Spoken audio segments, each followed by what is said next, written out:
Yep, telemarking. This is my favorite way to ski. But if you go to a ski resort and look around, you'll see there's very few of us left. What the heck's going on with that? But before I get into that subject, let's go a little bit more in depth into what telemark skiing is. Here we go. But you may ask, what the heck is telemark skiing? Well, it's a technique where you weight both skis simultaneously with one forward and the other back, giving you this great big long ski. But to do that, obviously the front foot happens pretty much like a normal alpine ski, but the back foot, the heel has to come up so that you can get in this stance with 1 foot back and 1 foot forward. Now, let's dispense with one piece of mythology absolutely immediately. It's like, oh, but if my heels aren't attached, I can't ski. Your heel has absolutely nothing to do with making a turn. What has to do with a turn is the rigidity of the boot, so that when you flex your knee forward and then roll it over, the ski goes on the side, and then you bend the ski and it makes a nice arc and turns. Same thing happens with this back ski, even though the heel isn't touching. You just roll your leg over and you make that arc and off it goes. Now, why people are confused is because in the bad old days of telemarking, let me grab something for you here.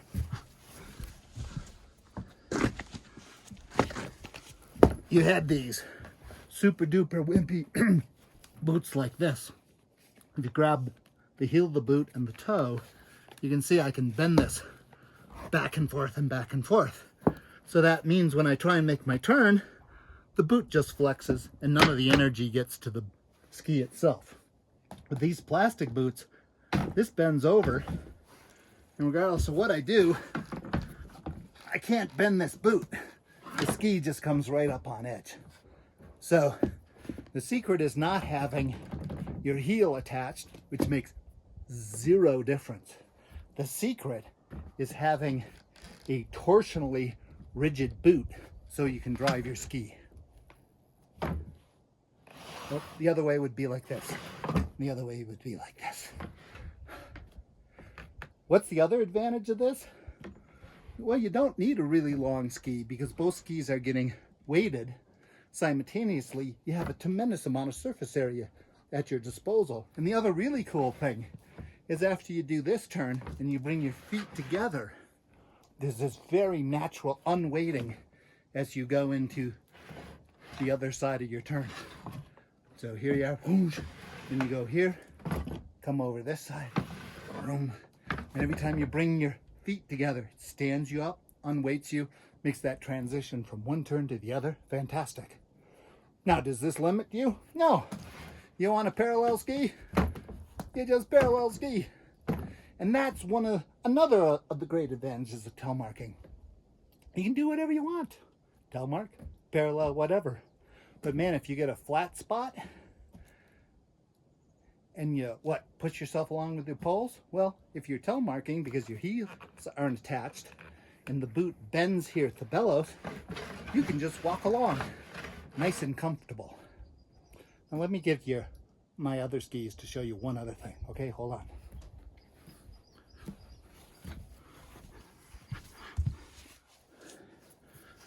Okay, still with me?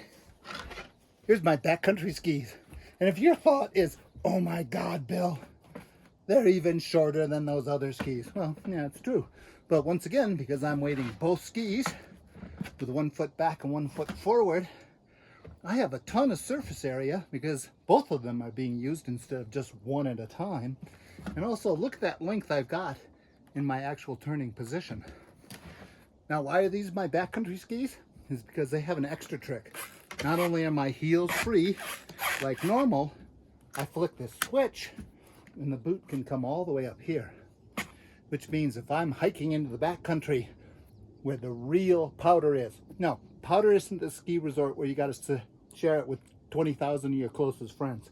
Real powder is in the backcountry. So I go into the backcountry, well, it's a whole lot of hiking to be done to get that really good powder. And with this, my feet being able to come up here nice and free and natural, it's just the easiest way to do it. So if the next question you ask yourself is, well, Bill, if this is obviously such a superior way to ski, how come everybody doesn't do it and just you and a couple of your moronic friends? I got an answer for that. It takes more skill. It takes more strength, particularly in your quads. And because it takes more strength and a longer time to learn, most people will do the easier stuff. And then, alas, my sport, my beloved telemark skiing is kind of dying. It's going away. But there's another reason. Not only is it dying, there's been those out there who have actively tried to kill it by taking away what it does best from the sport. Hold on a second and I'll tell you about that. See, it used to be you could go to a major ski resort like Crested Butte and see over half of the people telemark skiing. Now, where the hell are they? I've been skiing today, and I believe I'm the only one on the entire resort.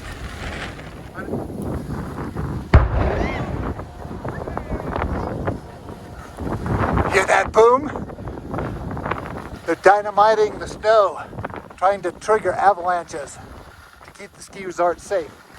So what happened? Did all those people who used to telemark ski just lose interest? No, something more nefarious happened. Telemark skiing was murdered in cold blood. I'm looking at you, Black Diamond.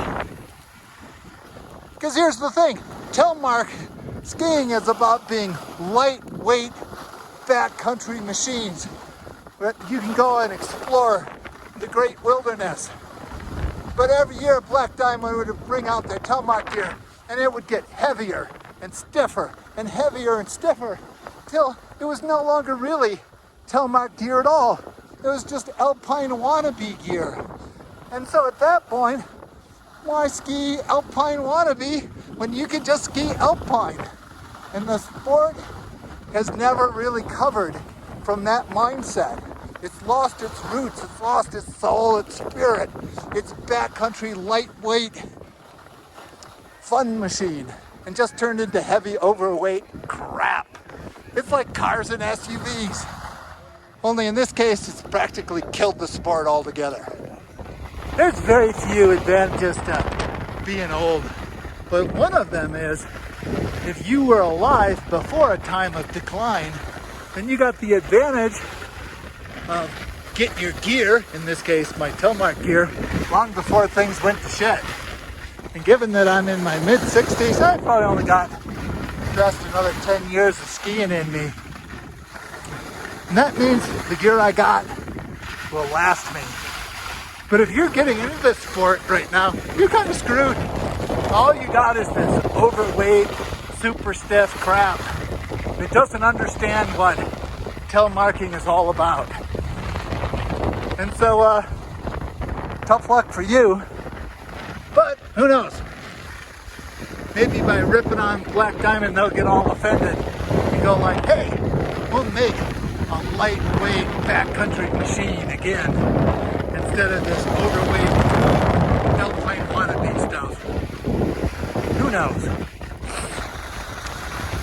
Anyway, I'm going to go enjoy the day with my skis that I can parallel, telemark, backcountry, hike, do anything I want, and they don't weigh 1,000,000 pounds because my gear comes from the golden age of telemark skiing.